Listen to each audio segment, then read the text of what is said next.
오늘 하나님께서 우리에게 주시는 말씀은 신약성경 누가복음 18장 1절로부터 8절까지 말씀입니다. 제가 가진 성경으로 신약성경 126페이지에 있습니다. 누가복음 18장 1절로부터 8절까지 말씀 제가 받들어 읽겠습니다. 예수께서 그들에게 항상 기도하고 낙심하지 말아야 할 것을 비유로 말씀하여 이르시되 어떤 도시에 하나님을 두려워하지 않고 사람을 무시하는 한 재판장이 있는데 그 도시에 한 과부가 있어 자주 그에게 가서 내 원수에 대한 나의 원한을 풀어주소서 하되 그가 얼마 동안 듣지 아니하다가 후에 속으로 생각하되 내가 하나님을 두려워하지 않고 사람을 무시하나 이 과부가 나를 번거롭게 하니 내가 그 원한을 풀어주리라. 그렇지 않으면 늘 와서 나를 괴롭게 하리라 하였느니라. 주께서 또 이르시되 불의한 재판장이 말한 것을 들으라. 하물며 하나님께서 그 밤낮 부르짖는 택하신 자들의 원한을 풀어주지 아니하시겠느냐. 그들에게 오래 참으시겠느냐. 내가 너희에게 이르노니 속히 그 원한을 풀어주시리라. 그러나 인자가 올 때에 세상에서 믿음을 보겠느냐 하시니라. 아멘. 기도하겠습니다. 우리의 모든 것이 되시는 아버지 하나님, 추석 연휴의 한가운데서 우리가 예배드리며 하나님 앞에 나아갑니다. 이 시간 주님께서 주시는 말씀을 받고자 하오니 전하는 자와 듣는 자 모두 주님의 은혜 가운데 있게 하여 주시옵소서. 우리의 마음의 모든 것을 주님께 토하게 하여 주옵시고 하나님께서 주시는 위로와 소망으로 우리의 모든 것이 가득 채워지게 하여 주옵소서. 예수님의 이름으로 간절히 기도드렸사옵나이다. 아멘. 어떤 한 분야에서 전문가가 되려면은 적어도 10년 이상의 시간을 투자해야 한다고 합니다.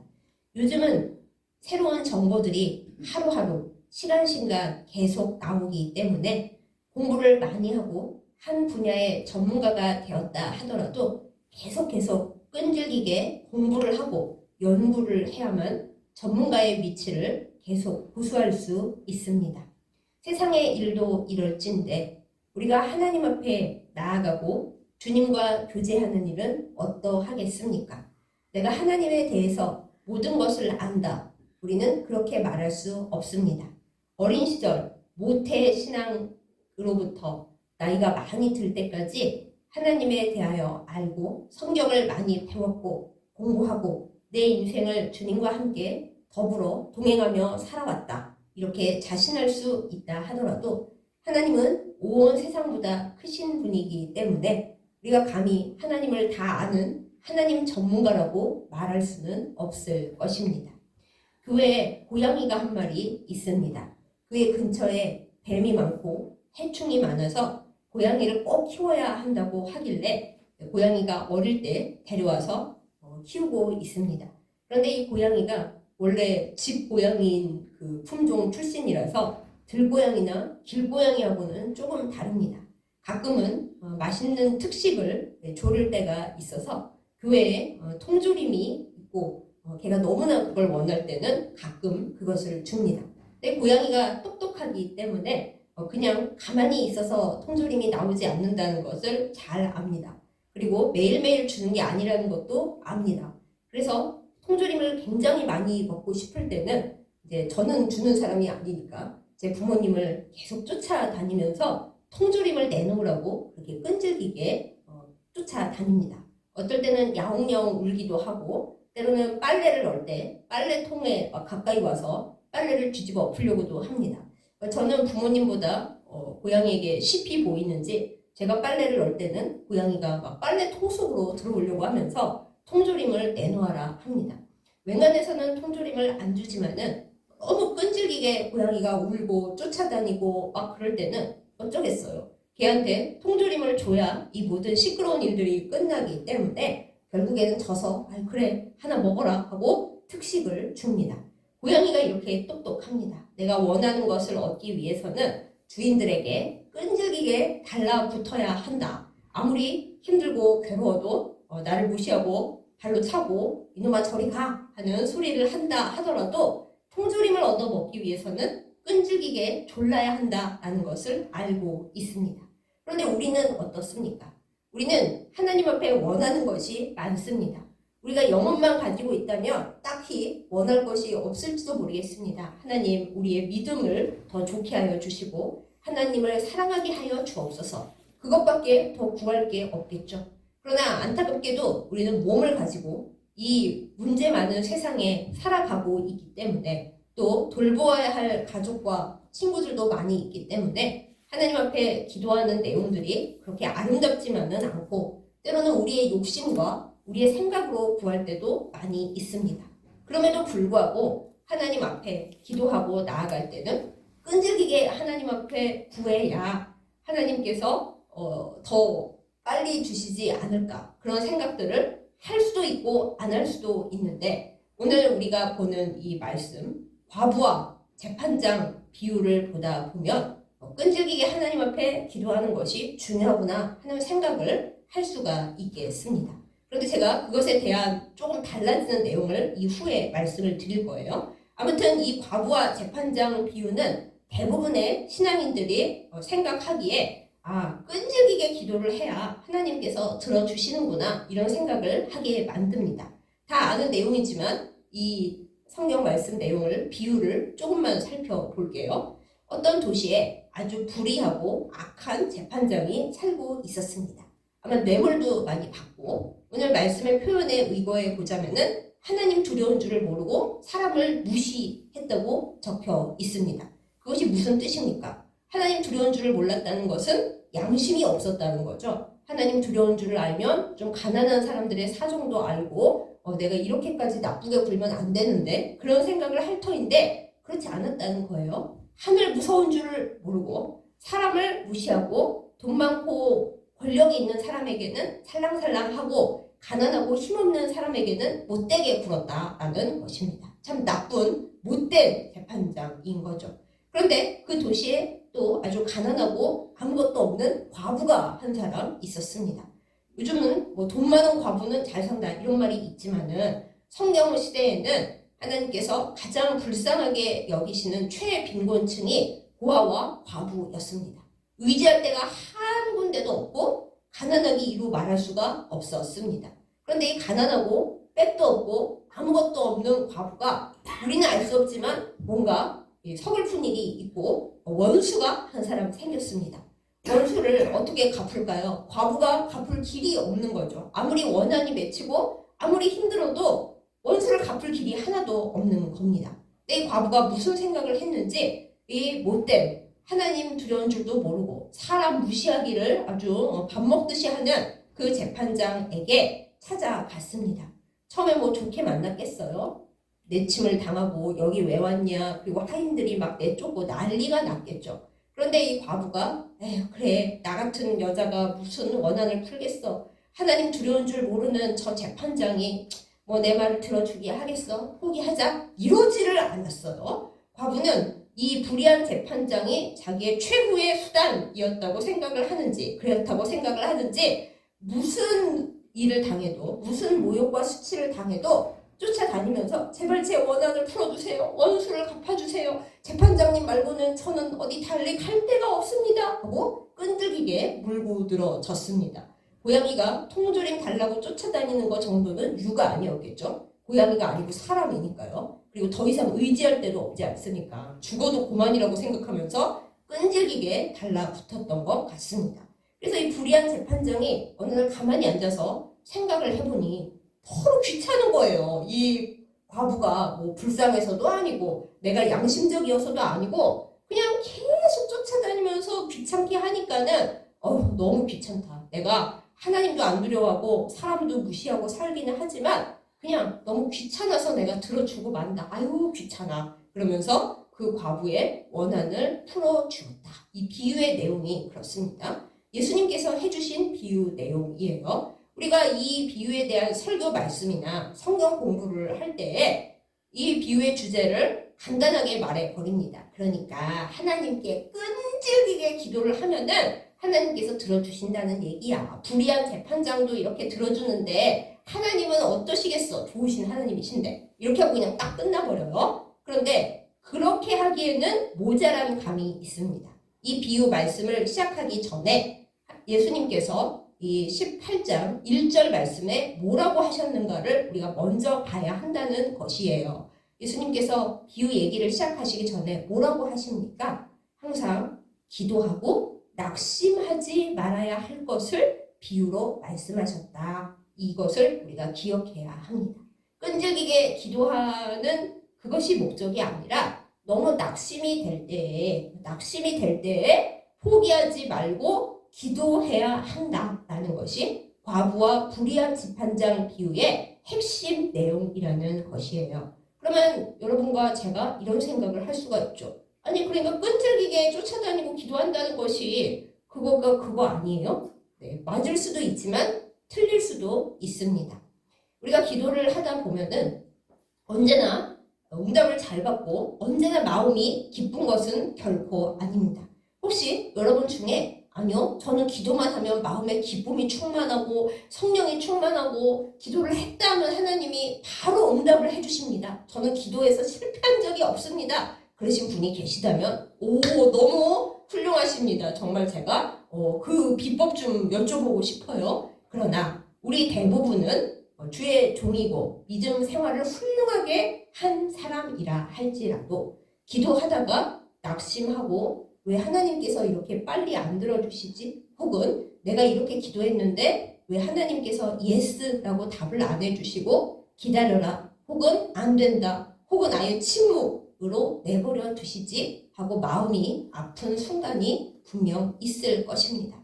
한 번만 그러면은 좀 괜찮은데 어쩌면은 여러 번 혹은 살아온 시점에서 기도 시작한 시점에서 지금까지도 그렇게 기도가 이루어지지 않고 있는 순간들이 분명히 있으실 거예요.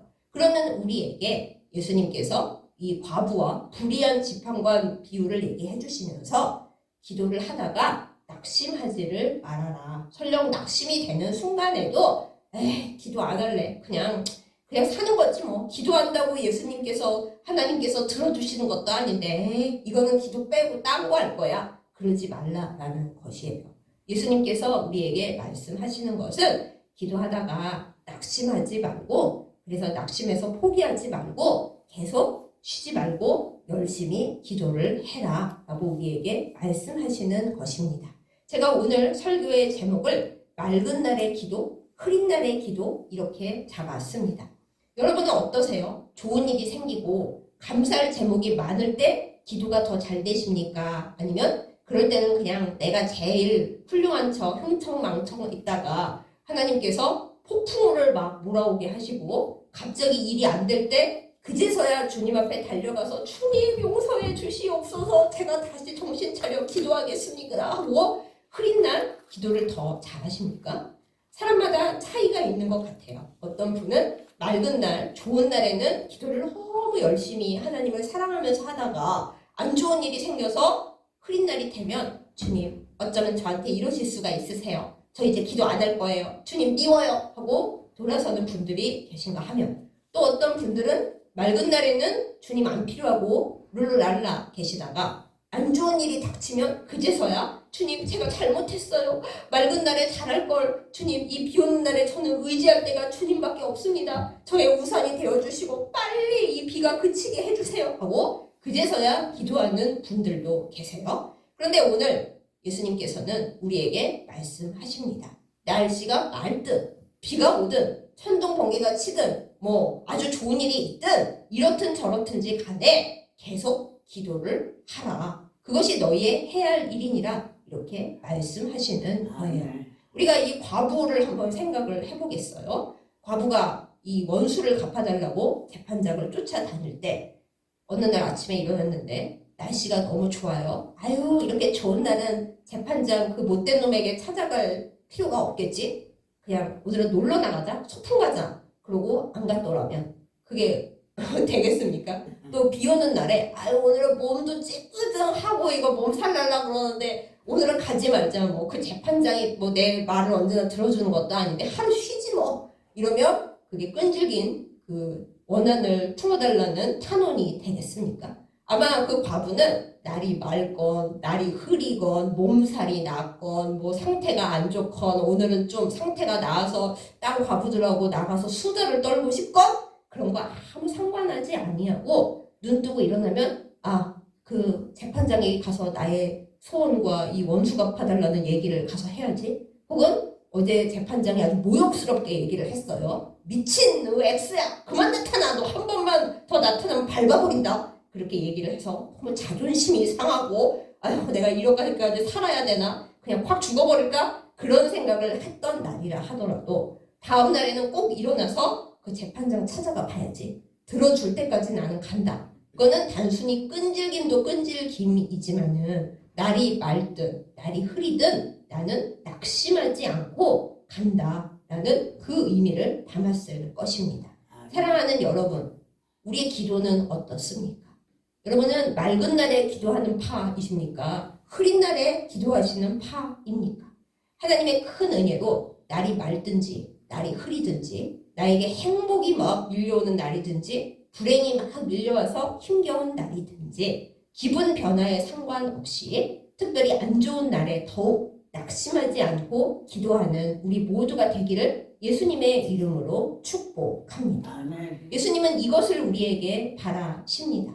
또 구약과 신약의 두루 믿음을 가진 주의 백성, 그 백성들 중에서도 지도자들이 기도를 꾸준히 쉬지 않고 낙심하지 않고 해야 된다는 것을 얘기를 해줍니다. 사무엘을 기억해 보세요. 사무엘이 열심히 평생을 하나님을 사랑하고 백성들을 돌보며 살았는데 이제 나이가 많아 늙었고 아들들은 아버지 같지 않습니다. 그래서 이스라엘 백성들이 죄다 몰려와가지고 우리에게 왕을 주세요, 왕을. 그런데 사무엘은 걱정이 됩니다. 아니 너네 그러다가 뭐 잘못되면 어쩌려고 그래. 근데 백성들이 막무가내죠. 왕을 주소서. 그래서 사무엘이 하나님께 기도를 하고 고생해서 사울을 떡 세우고는 이제 너희가 원하는 왕이 여기 있다. 나는 은퇴하겠다. 그러면서 사무엘이 뭐라 그래요? 내가 은퇴는 하지만은 기도를 쉬는 죄를 짓지는 않겠다. 이렇게 얘기를 합니다.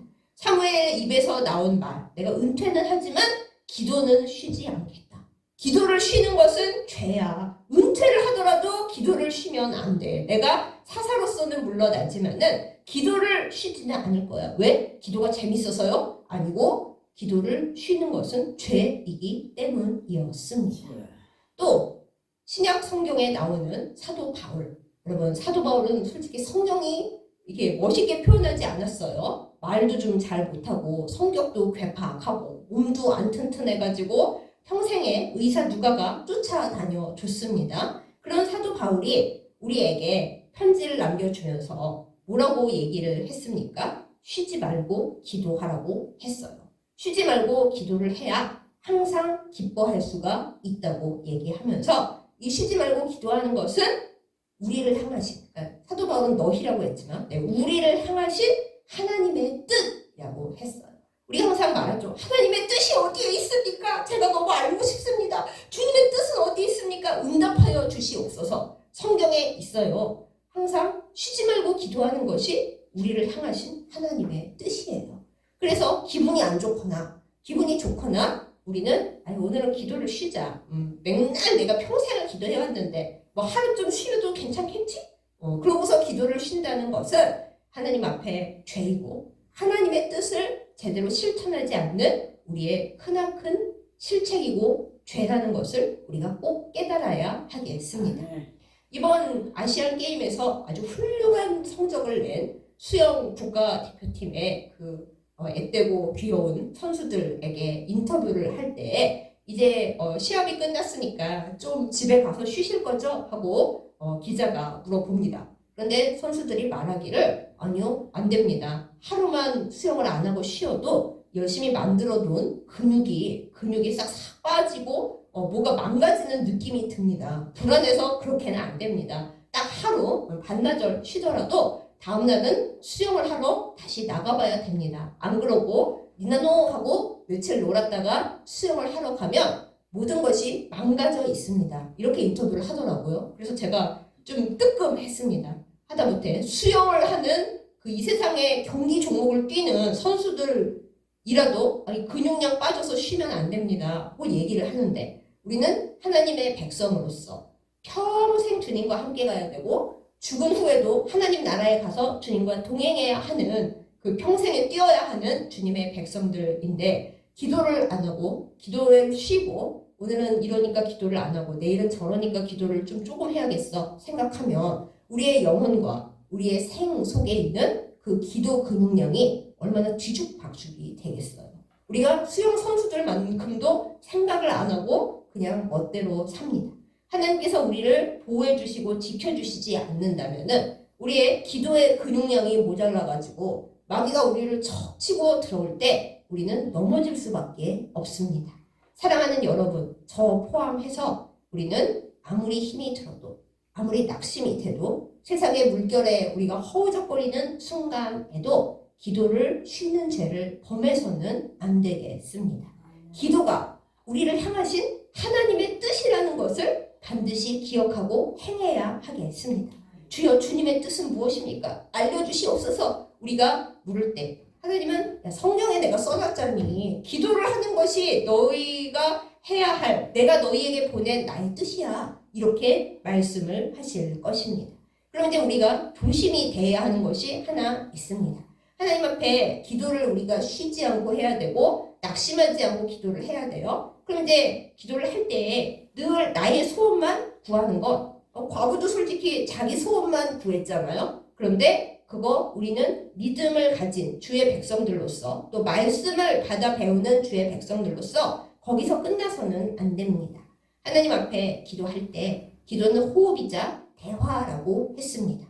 어렸을 적에야 하나님 아버지께 나아가서 아기처럼 아빠 이게 나 필요해요 다다다다 하면은 그게 가능하지만 점차 크고 어른이 되고 하면은 아버지 제가 이게 필요해요. 그러면은 아버지 하나님께서 너가 그게 갖고 싶냐? 그런데 네가 지금 그걸 필요로 한다는데 내가 보기에는 그게 너한테 지금 맞지 않고 당장 필요한 것도 아니야. 이렇게 말씀하실 수 있잖아요. 근데 우리가 아기 때처럼 나동그라져서 아버지 그거를 저한테 주셔야지 저는 아무리 탈이 나더라도 그걸 갖고 싶어요. 이러면 믿음의 성숙한 자가 아닌 거죠. 아버지하고 얘기를 해야죠. 아 제가 그게 지금 갖는 게 아버지 문제가 있습니까? 문제가 있다. 그러면은 저 지금 어떻게 해야 돼요? 하나님께서 뭐라고 말씀을 주실 거예요. 여러 가지 상황으로 그걸 해 나가는 게 기도입니다. 우리가 아기 때처럼 주여 이걸 이루어 주옵소서 안 주시면 저 삐집니다. 안 주시면 저 낙담해서 아버지 안 믿고 딴 길로 가버릴 거예요. 이거는 아기 때나 하는 이야기지 우리가 믿음이 성숙해지고 말씀을 배우고 하나님이 어떤 분이신지 마음의 생각을 넓혀가고 지경을 넓혀가면은 내가 기도하는 것에 대해서 하나님 아버지께로부터 오는 말씀이나 또 상황의 변화를 보면서 아버지께서 나에게 원하시는 것이 무엇일까? 이것이 이루어지지 않은 것에는 아버지의 큰 뜻이 있겠지. 이런 것을 배워가면서 낙심하지 않는다는 것이 단순히 안 이루어주셔도 나는 끈질기 할 거야. 이게 아니라 내 뜻이 이번에 이루어지지 않았는데 마음이 물론 푹 가라앉죠. 인간이니까. 왜 내가 기도했는데 이루어지지 않지? 그런데 하나님께서 나에게 지금 말씀하시는 바는 무엇일까? 아버지 하나님, 제가 다시 기도하오니 뜻을 알려주시고 그럼 제가 이제부터 또 어떻게 하고 뭐라고 기도해야 될지를 알려주시옵소서. 이것이 온전하고 바른 낙담하지 않는 기도입니다. 이게 어려워요. 사실 제가 이 말씀을 전하는 중에도 저도 수없이 낙담합니다. 하나님 제가 그게 하나님 말씀인 줄 알고 하나님께서 주시는 기회인 줄 알고 열심히 기도해서 하나님께 구했는데 그거 아니라고 하시면 제가 이제부터 어떻게 해야 돼요? 네, 깜깜할 때가 많이 있죠. 그런데 그런 순간에 우리는 낙담하지 아니하고 기도로 나아가야 하겠습니다. 불의한 재판장도 귀찮아서 과부의 요청을 들어줬어요. 그런데 하나님이 불의한 분이십니까? 하나님은 우리의 아버지이십니다. 세상의 아버지는 나를 버릴지라도 하나님은 우리를 버리지 않으십니다. 그런데 아버지 하나님께서 불의한 재판장도 과부 소원을 들어주는데 우리에게 진짜 좋은 것이라면 하나님께서 안 들어주실 리가 없잖아요. 오늘 말씀에 보면은 밤낮으로 부르짖는 자들의 그 소원을 들어주시지 않겠느냐? 이렇게 예수님께서 말씀을 하세요. 속히 응답하실 거라고도 하세요. 좀 안타까운 건 하나님의 속히와 우리가 생각하는 속히가 좀 시간 개념이 다른 게 약간 안타깝긴 합니다만은 하나님은 분명히 밤낮으로 부르짖는 자, 하나님의 뜻을 알려고 애쓰는 자, 그리고 낙담해서 딴 데로 가버리지 않고 하나님 앞에 그러면 아버지의 뜻은 무엇입니까? 하고 옷자락을 잡고 물고 늘어지는 주의 백성들의 소원을 이루어 주실 것입니다. 우리가 이것을 믿고 맑은 날에나 흐린 날에나 차마 기도가 한마디도 나오지 않는 그런 날에도 하나님 앞에 엉금엉금 기어서라도 나간다면 하나님은 그러한 우리의 기도하는 자세를, 그러한 태도를 보시고 우리가 생각한 것보다 훨씬 좋은 것으로 응답해 주십니다. 이것을 믿는 것이 믿음이에요. 낙담하지 않는 것이 믿음이라고 예수님께서 말씀하십니다. 그런데 이 마지막 8절 말씀이 상당히 찔리죠. 그런데 그 세태에서 믿음을 내가 볼 수 있겠느냐? 예수님께서 그러세요. 그런 믿음을 가진 자가 거의 없다라는 것이죠. 그래서 저는 이 말씀이 찔리기도 한데 저에게 약간 위로가 된 게 저만 믿음이 없는 게 아니라는 사실에 조금 위로가 됐습니다. 이 세상의 모든 그리스도인들이 때로 많이 낙담합니다.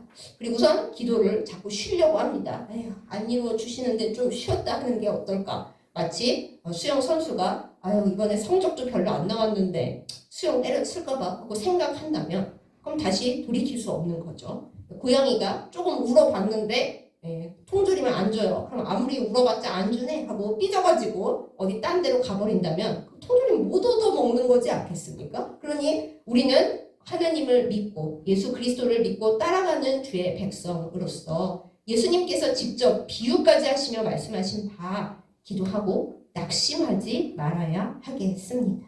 물론 낙심할 일들은 끊임없이 밀려오죠. 또 마귀가 우리가 기도해서 하나님과 잘 지내는 그걸 보려고 하겠습니까? 우리를 낙심시킬 수많은 쓰나미들을 몰고 와서 낙심해, 제발 낙심해, 나랑 같이 무적행으로 가자 그럴 거예요.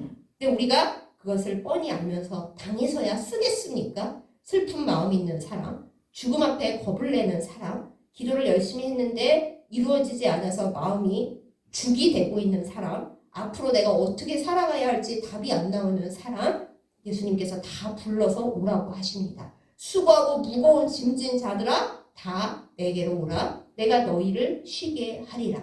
그 주님 앞에 가는 것이 바로 기도입니다. 낙심되십니까? 그래요. 낙심되죠. 그렇지만 그 낙심되는 순간에도 주님 저는 낙심했습니다. 그러나 낙심한 이 마음 그대로 가지고 주님 앞에 갑니다. 이러한 저를 받아주시고 이 낙심했음에도 불구하고 주님 앞에 기어가는 이것도 믿음이라고 받아주시옵소서. 그렇게 기도할 때 주께서 우리를 살려주십니다. 또 우리가 낙심해서 못 갈 때가 있을 때 누군가 이렇게 끌어당겨주면은 끌려서 갈 수가 있잖아요. 우리 자신도 낙심될 때 정말 힘들지만 누군가가 이렇게 다독거리면서 주님께로 가자. 그렇게 하면 갈 수 있어요. 마찬가지로 우리도 누군가에게 낙심해서 주님을 떠나려고 하고 주님 앞에 못 가겠다고 쓰러져 있는 누군가를 우리가 끌어와야죠. 그러지 마. 낙심되지? 나도 알아. 그런데 우리 주님께로 가자. 우리 낙심했다고 기도를 안 하고 멀리 튕겨져 나가면 영원히 끝이야. 그거 되겠니? 주님께로 가자. 끌어당기는 우리 서로에게 그런 백성들, 주의 백성들이 되어야 하겠습니다. 사랑하는 여러분, 맑은 날에 계십니까? 흐린 날에 계십니까? 여러분은 맑은 날 기도 팝니까? 흐린 날 기도 팝니까? 다 소용없습니다. 맑은 날이든 흐린 날이든 우리 주님 앞에 기도하러 가십시다. 예수님께서 그런 때에 믿음을 보겠느냐? 한탄하시는데 주님 저는 그 믿음을 주님께 보여드리겠습니다. 제가 비록 믿음이 별로 없지만은 맑은 날이든 흐린 날이든 쓰러져서 다리가 부러져서 주님 앞에 못 갈 것 같은 때에도 저는 주님 앞에 기어서라도 가겠습니다. 낙심한 이 마음 자체를 안고서 주님 앞에 가오니 끌어안아 주시고 기도하게 하시고 기도로 마침내 승리하게 하여 주옵소서. 이 기도를, 이 간절함을 가지고 주님 앞에 가는, 그래서 주님께서 위로해 주시고 평안을 주시고 정말 가장 좋은 것이 무엇인지 아시는 주께서 응답해 주시는 그 사랑과 은혜를 받아 누리는 우리 모두가 되기를 예수님의 이름으로 축복합니다. 아멘. 아멘. 기도하겠습니다.